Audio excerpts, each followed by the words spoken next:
Hello friends, I welcome you all in my YouTube channel. आज इस video में हम कॉग्निटिव साइकोलॉजी का ब्लॉक 4 जो कि प्रॉब्लम सॉल्विंग पर बेस्ड है उसका यूनिट 2 स्टार्ट करेंगे। यूनिट 2 में जो हम स्टेजेस ऑफ प्रॉब्लम सॉल्विंग के बारे में बात करेंगे। मैं आपको वीडियो स्टार्ट करने से पहले ये बताना चाहूँगी कि हमने अब तक जो है 3 ब्लॉक कंप्लीट कर लिए हैं जिसमें टोटल 12 यूनिट्स थे। और जैसा कि मैं करती आई हूँ तो उसमें डिस्क्रिप्शन बॉक्स में आपके साथ उन तीनों ब्लॉग्स का एक एक लिंक शेयर कर दूँगी ताकि जैसे ही आप उस लिंक पे क्लिक करेंगे तो आपको उस रिलेटेड ब्लॉग की जो उसमें 4 यूनिट हैं उनकी वीडियो सब खुल जाएंगी ताकि आप एग्ज़ाम के दिनों में जो भी आप वीडियो को देखना चाहते हैं सुनना चाहते हैं उस एक सिंगल लिंक पे क्लिक करेंगे तो आपको उस रिलेटेड यूनिट की उस रिलेटेड ब्लॉग की सारी वीडियोज़ जो हैं वो ओपन हो जाएंगी। तो अब इसको यहाँ से स्टार्ट करते हैं कि यूनिट 2 में क्या स्टेजेस ऑफ प्रॉब्लम सॉल्विंग। इस वीडियो में हम इस यूनिट को है 3 पार्ट्स में कवर करेंगे। पहली वीडियो में जो हम आज कवर कर रहे हैं इसमें हम नेचर ऑफ प्रॉब्लम के बारे में बात करेंगे, generating solutions, judging the best among the likely solutions and strategies क्या होती है प्रॉब्लम सॉल्विंग की, उनके बारे में बात करेंगे। नेक्स्ट वीडियो में हम जो है सम स्पेसिफिक टेक्निक्स के बारे में बात करेंगे और लास्ट वीडियो में हम क्रिएटिविटी एंड प्रॉब्लम सॉल्विंग के बारे में बात करेंगे। सबसे पहले क्या होता है कि प्रॉब्लम क्या होती है हम उसके बारे में कि जो है बेसिक स्टेप्स क्या होते हैं उनके बारे में। इसमें क्या होता है, प्रॉब्लम क्या होती है कि हमारे को किसी भी चीज़ का जो सॉल्यूशन चाहिए होता है जो हमारे को हमारी थिंकिंग को इन्वॉल्व करती है, यानी प्रॉब्लम जो है वो उसको हम अगर सिंपल वर्ड्स में अगर उसको हम डिफाइन करते हैं कि ऐसी चीज़ जो हमारे को सोचने के लिए या किसी जो कि सॉल्यूशन चाहती है उसको हम क्या कहते हैं प्रॉब्लम। तो इसमें क्या नेचर ऑफ प्रॉब्लम क्या होता है, the first step to solve a problem is to understand its different aspect and nature. सबसे पहले जो प्रॉब्लम को हम जब करते हैं अंडरस्टैंड करते हैं हमें उसके एस्पेक्ट्स को देखना होता है, उसके गोल्स क्या होते हैं उनको, कि प्रॉब्लम वो किस तरह की है, वो प्रॉब्लम किस टाइप की है, उसके ऑब्स्टेकल को भी हमें देखना पड़ता है जो उस प्रॉब्लम को सॉल्व करने के लिए हमें कौन कौन सी हिंड्रेंसेस आती हैं, ऑब्स्टेकल्स आती हैं और उनके गोल्स को के बारे में हम लोग सोचते हैं कि कैसे हमें वो किस टाइप की प्रॉब्लम है कैसे उसको सॉल्व करना है। इसके अलावा क्या होता है, जैसे मान लीजिए हम लोग इसको एग्जांपल लेते हैं, हम कोई रिसर्च स्टडी करना चाहते हैं जैसे कि अब MPC 005 में मैंने आपको सारी वीडियोस में रिसर्च मेथड्स के बारे में आपको क्लियर किया है और आप MPC 006 की भी मैं आपको वीडियोस दूंगी। उसमें जो है स्टैटिस्टिकल टेक्निक जैसे आप कौन सी डिफरेंट तरह की हैं। तो मान लीजिए हम जो कोई प्रोजेक्ट लेते हैं उसके ऊपर हमारे को काम करना है तो हमारे को ये स्टेप बाय स्टेप हमें देखना पड़ता है कि हमारी रिसर्च प्रॉब्लम है हमें उसको कैसे मीट करना है, कैसे उसको डिफरेंट उसके वो किस टाइप की हम प्रॉब्लम लेते हैं, हम उसको कैसे डिफरेंट पार्ट्स में डिवाइड करते हैं, कैसे हमारे को उस प्रॉब्लम को सॉल्व करने के लिए कुछ जो स्ट्रक्चरल प्रॉब्लम आ सकती है, इंफ्रास्ट्रक्चर प्रॉब्लम आ सकती हैं कि हम जहाँ पे जिसके ऊपर करना चाहते हैं, अगर हम एथनोग्राफी पे करना चाहते हैं तो हमें कैसे हम उस कम्युनिटी के से रिलेटेड प्रॉब्लम होती है वो ऑब्स्टिकल होती हैं और कैसे हम जो हमने हाइपोथेसिस बनाया है जो हमने गोल बनाया है उनको हम कैसे अचीव करेंगे। तो ये इसके बारे में है, ये नेचर ऑफ प्रॉब्लम के बारे में। देन जनरेटिंग सॉल्यूशन, हम किसी भी जो है प्रॉब्लम को जब करते हैं तो उसके कैसे हम उसके जो है सॉल्यूशंस हम उसके निकालते हैं। इनमें क्या डिफरेंट तरीके इसमें स्ट्रेटजीज होती हैं कि हम जब प्रॉब्लम को सॉल्व करते हैं उसमें हम उसके कैसे सॉल्यूशन जो निकालते हैं वो किन स्ट्रेटजीज पे बेस्ड होता है। नंबर 1 पे क्या कि judging the best among the likely solution. इसके नाम से मालूम हो रहा है कि सबसे पहले क्या होता है हम चूज करते हैं पहले बेस्ट सोल्यूशन को, कैसे हमारे जो दिमाग में कई सारे सॉल्यूशंस आते हैं उनके बेस के ऊपर हम जो बेस्ट सोल्यूशन होता है उसको हम चूज कर लेते हैं। जैसे इन्होंने कहा है ना कि at this stage we must evaluate each alternatives and outcomes of the problem. जो भी प्रॉब्लम को हम सॉल्व करते हैं डिफरेंट जो ऑल्टरनेटिव होते हैं वो किस टाइप से उस प्रॉब्लम को सॉल्व कर सकते हो है उनके बारे में हमारे डिफरेंट जो है सोल्यूशंस को हम पहले सोचते हैं फिर उसको अप्लाई करते हैं। Carrying out the best solution, इसमें क्या होता है कि जो डिफरेंट सॉल्यूशन हमारे सामने होते हैं उनमें से हम कोई एक जो हमारे को लगता है कि प्रॉब्लम को सॉल्व करने में फिट होता है हम उसको अप्लाई करते हैं उसको। This stage involve actually working out the best solution and various strategies can be adapted. उसमें क्या होता है कि जो डिफरेंट जब हम जो स्ट्रेटजीज लगाते हैं various strategies can be adopted in reaching this solution. जो है हम उस सॉल्यूशन तक पहुंचने के लिए डिफरेंट जो है तरीके अपनाते हैं कि ताकि हमारी जो प्रॉब्लम है वो सॉल्व हो जाए। Algorithm and heuristics are the strategies, ये हमने पहले भी किया था, आपने याद होगा कि यूनिट 1 उसमें जो है जो हमने प्रॉब्लम सॉल्विंग एंड क्रिएटिविटी का जो चैप्टर किया था उसमें हम लोगों ने डिटेल में पढ़ा था एल्गोरिथम क्या होता है, ह्यूरिस्टिक्स क्या होता है। अभी इसको हम आगे भी कवर करेंगे। तो ये दो टेक्निक्स ऐसी होती हैं जिनके बेस के ऊपर हम जो है जब उनको अप्लाई करते हैं तो हमारी जो प्रॉब्लम होती है वो सॉल्व हो जाती है। उनको जो रिक्वायरमेंट क्या चाहिए होती है प्रॉब्लम को सॉल्व करने के लिए वो हमारी इन दो टेक्निक्स से हमें मालूम होता है। और इन्होंने क्या किया, इवेल्यूएशन और सोल्यूशन, जब हमारे को बेस्ट सोल्यूशन डिफरेंट ऑल्टरनेटिव हमारे पास सोल्यूशन हैं उनमें से हमारे को जब हम बेस्ट सोल्यूशन मिल जाता है हम उसको अप्लाई कर देते हैं। उसके उसको इवेल्यूएट भी करते हैं कि वेदर जो हमने सोल्यूशन फिट किया है क्या वो सही भी है कि नहीं है, उसको हम वेरीफाई भी करते हैं। आपने कई बार देखा होगा जो मैथमेटिकल सम्स होते हैं जब उनको हम सॉल्व करते हैं तो उसके बाद जो हमारा जो आंसर आता है कि हमें ये नहीं पता होता कि वो सही है गलत है, उसको हम वेरीफाई भी करके देखते हैं कि वो सही है या गलत है। तो उसमें क्या कि in this problem solver compare the solution with the representation of the problem the path taken from the initial state to the goal state. हमने एक पहले अपनी फर्स्ट वीडियो में किया था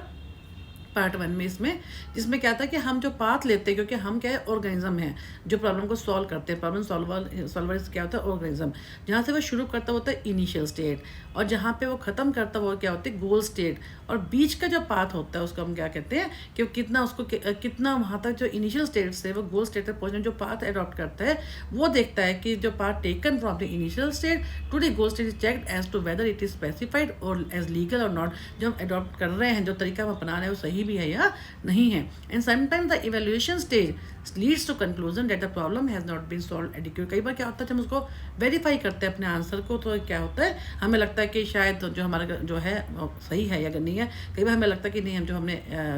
इवोल्यूशन स्टेज से हमें क्या मालूम होता है जो हमारी प्रॉब्लम का जो आंसर है वो सही नहीं है शायद एडिक्वेटली। एंड दस वन स्टार्ट फ्रॉम एंड अगर हमें लगता है कि जो हमारा आंसर निकला वो सही नहीं है then again we start from the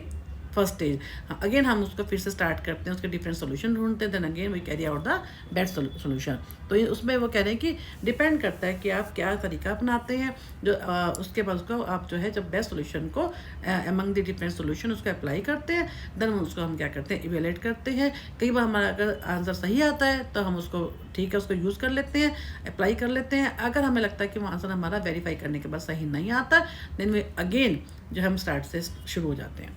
then strategies, कौन सी स्ट्रेटजीज होती है प्रॉब्लम सॉल्विंग, जैसे हमने कहा एल्गोरिथम होता है एंड ह्यूरिस्टिक्स होता है। एल्गोरिथम में क्या होता है जिसमें हम क्या होता है स्टेप बाय स्टेप चलते हैं, जैसे हमारी मैथमेटिकल सम्स होते हैं जो हमने ब्लॉक 2 के यूनिट 4 में भी किया था, आपको याद होगा। मैं आपको चेक करके बता भी देती हूँ कि कहाँ पे जो है ब्लॉक 2 में यूनिट 4 में हमने सारा एल्गोरिथम के बारे में, प्रॉब्लम सॉल्विंग के बारे में, ह्यूरिस्टिक्स है, क्रिएटिविटी के बारे में काफ़ी अच्छे से पढ़ा था। ये आपका पेज 71 पे है मॉड्यूल में, आप देखेंगे आपको मिल जाएगा। ये एल्गोरिथम में हमने क्या किया था कि स्टेप बाय स्टेप सोल्यूशन होता है फिर प्रॉब्लम और एक गारंटीड सोल्यूशन देता है। जैसे हम अगर कहते हैं कि जो जैसे मैथमेटिकल सम्स होते हैं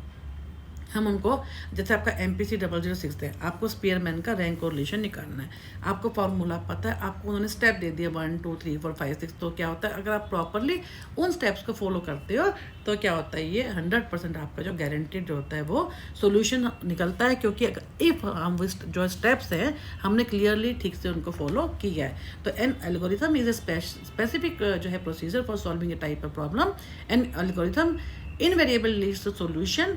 if it is use properly. अगर ठीक से उसको यूज़ किया जाता है तो जो है हमारा 100% सोल्यूशन होता है वो सही निकलता है। और it is a procedure of step that does guarantee, वो 100% जो हमारा जो सोल्यूशन निकलता है गारंटी से निकलता है अगर हम ठीक से if one follow the steps correctly. And the rules of multiplication constitute an algorithm because A correct answer is guaranteed. जैसे उन्होंने मैथमेटिकल का कहा है ना कि मल्टीप्लिकेशन है उसके हम रूल करते हैं, जैसे ब्रॉड मास का सम हम कहते हैं, या हम जैसे MPC आपका जो है आपका ही देख लेते हैं MPC 006 का जो मॉड्यूल है उसमें हम जो डिफरेंट तरह के फार्मूलाज हैं जैसे काई स्क्वायर है, हम कोई भी यूज़ करते हैं हम प्रॉपरली अगर स्टेप बाय स्टेप करते हैं तो गारंटीड सोल्यूशन आता है। अब इन्होंने जैसे इन्होंने एग्जाम्पल भी दी, कंसीडर एनाग्राम प्रॉब्लम्स होती हैं in which we try to reorganise groups of letter. जैसे एनाग्राम में क्या करते हैं डिफरेंट जो है उनको रीऑर्गनाइज, जैसे मैंने आपको एग्जांपल दिया था एप्पल का, जैसे उसमें PPAEL करते हैं तो हम उसको अपने तरीके से, या हमने क्या कहा था कि फ्रूट जो है जैसे ऑरेंज इज फ्रूट है एंड पोटैटो इज क्या है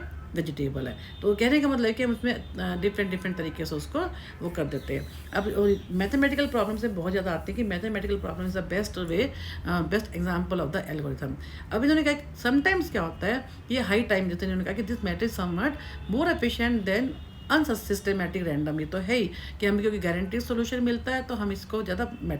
करते हैं prefer, but it is highly time consuming when there are many alternative answer. इसमें क्या होता है कई बार क्या होता है, ये तो मैथमेटिकल सम की बात कर रहे हैं, कई बार क्या होता है क्योंकि इसमें गारंटीड सोल्यूशन रहता है तो हम लोग उसको प्रेफर करते हैं, लेकिन कई बार क्या होता है कि बहुत ज़्यादा आपके दिमाग में सोल्यूशन जो है, क्योंकि कुछ भी एग्जाम्पल हम कई बार ऐसा हमारे सामने प्रॉब्लम होती है तो आंसर बहुत ज़्यादा होते हैं तो उसको हम जब सोचते हैं उन सॉल्यूशंस को कि हम कैसे कैसे अपनी प्रॉब्लम तक पहुंचेंगे सोल्यूशन तक, तो हमें क्या होता है, लगता है कि इसमें तो वजह हमें टाइम लग रहा है, हमारा जो टाइम कंज्यूमिंग होता है। क्योंकि कई बार क्या होता है कि टू रीच द सॉल्यूशन हमें क्या होता है, the effort and time involve to solve it, उसमें क्या होता है, तो हाँ जो ह्यूमन ऑपरेटर होता है वो उसको बहुत कम यूज़ कर पाता है, कि उसको क्योंकि लगता है कि इतना टाइम उसके पास नहीं है। देन एट दैट टाइम जब हमारे पास there many alternative answer, at that time जो होता है ऑपरेटर जो होता है उसको ज़्यादा प्रेफर नहीं करता, क्योंकि उसमें टाइम के कारण उसको लगता है कि नहीं एल्गोरिथम अगर वो यूज़ करता है तो it will take much time. तो ये उन्होंने कहा है कि कई बार अगर टाइम कंज्यूमिंग होती है, ज़्यादा टाइम लगने के कारण हम इसको ज़्यादा प्रेफर नहीं करते, कई कई बार नहीं तो अदरवाइज, क्योंकि गारंटीड सॉल्यूशन देता है तो सब लोग इसी को ही ज़्यादा प्रेफर करते हैं। Then come to heuristics. Heuristics में क्या होता है, इस स्ट्रेटजी में क्या होता है, जिसमें हमारे सामने क्या होता है, कोई गारंटीड सॉल्यूशन नहीं होता, हम अपने आप ही उसको जो है ऑल्टरनेटिव ढूंढ ढूंढ के उसको बाय स्टेप करके अपने आप ही कोशिश करते हैं कि कैसे जो है कुछ भी सामने क्लियर नहीं होता, हम अपने आप ही सॉल्व करते चले जाते हैं और फाइनली हमारे को कई बार तो सॉल्यूशन मिल जाता है, कई बार हमारे को नहीं भी मिलता। In this strategy an individual does not go for all the alternatives to solve the problem but choose some most element alternative. यानी क्या है कि उसके सामने कोई स्टेप बाय स्टेप तो कुछ है नहीं, उसके सामने कोई फार्मूला नहीं है, कोई इसको कुछ पता ही नहीं है कि क्योंकि गारंटी सॉल्यूशन इसमें नहीं होता। तो उसमें क्या होता है, जो भी इसके दिमाग में आते हैं जो एलिमेंट्स ऑल्टरनेटिव होते हैं उनको उनमें से कोई भी चूज़ कर लेता है। एंड दिस एक काइंड ऑफ शॉर्टकट रूल होता है, क्योंकि विच टेक्स लेसर टाइम इसमें कम लगता है, लेकिन but does not guarantee success, solution इसमें 100% नहीं होता। तो heuristics are the rules of thumb that help us simplify and solve. इसमें क्या होता है, हम प्रॉब्लम को कई पार्ट्स में डिवाइड करके और फिर उनका सॉल्यूशन ढूंढते हैं। तो उन्होंने कहा कि heuristics do not guarantee correct solution to the problem but when they work they permit more rapid solutions. And heuristic device for solving the anagram problem would be to look, क्या इन्होंने कहा, for familiar letter combination. For example how many words can you make from the pool of letter द्वारा, इन्होंने कहा है in the anagram we can find the familiar combination DR and GR। अब हम उससे रिलेटेड जो होते हैं, अगर हमारे सामने ये वर्ड आता है तो हम क्या करते हैं, उससे रिलेटेड हमारे को हम सोचते हैं DR है GR है, उनसे रिलेटेड जो होते हैं हम कॉम्बिनेशन को ढूंढते हैं। और जैसे ही वो हमारे को मिल जाता है, कई बार तो हमारे को मिल जाता है, हमारे को प्रॉब्लम का सोल्यूशन मिल जाता है, कई बार we may then quickly and we find draw drag grad example दिए हैं। कई बार हम उस वर्ड्स को अगर हम मिस कर देते हैं देन अगेन फिर हम क्या करते हैं, फिर से हम सोल्यूशन को लगातार हम कई बार तो हमारे को जल्दी से हमारे को इंसाइट हो जाती है, एकदम से हमारे को सोल्यूशन मिल जाता है, कई बार हम सोचते रहते हैं, कई बार मिल जाता है, कई बार नहीं भी मिलता। तो ये जो उन्होंने कहा है कि ये इस टाइप की जो स्ट्रेटजीज है कि हम कोई कैसे जो हम लोग को है प्रॉब्लम क्या होती है उसके लिए हम डिफरेंट जो सोल्यूशन निकालते हैं, उनके लिए हम कौन कौन सी टेक्निक्स का यूज़ करते हैं, कौन कौन सी स्ट्रेटजीज होती है, जिसमें हमने नंबर 1 पे judging the best among the likely solution देखा। सेकंड में हमने जो स्ट्रेटजीज देखी इसमें हमने एल्गोरिथम एंड जो है ह्यूरिस्टिक के बारे में बात की। नेक्स्ट वीडियो में हम इसके बारे में बात करेंगे कि सम स्पेसिफिक टेक्निक्स कौन सी होती हैं जब हम प्रॉब्लम को सॉल्व करते हैं। तो thanks for watching my YouTube channel.